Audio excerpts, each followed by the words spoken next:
Hey guys, ശനിയാഴ്ചയിലത്തെ vlog കണ്ടില്ലേ? ഇത് ഞായറാഴ്ചയിലത്തെ വ്ളോഗാണ്.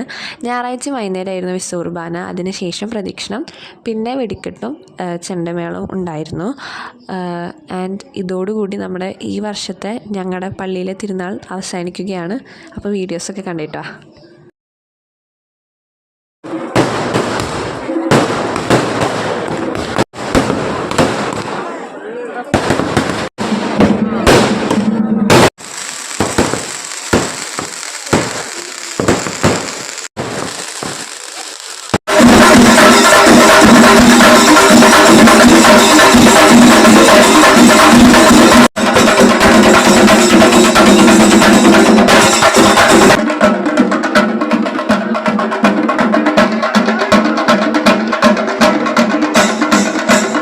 ഗൈസ്, അങ്ങനെ ഇപ്രാവശ്യത്തെ പെരുന്നാൾ കഴിഞ്ഞിരിക്കുന്നു.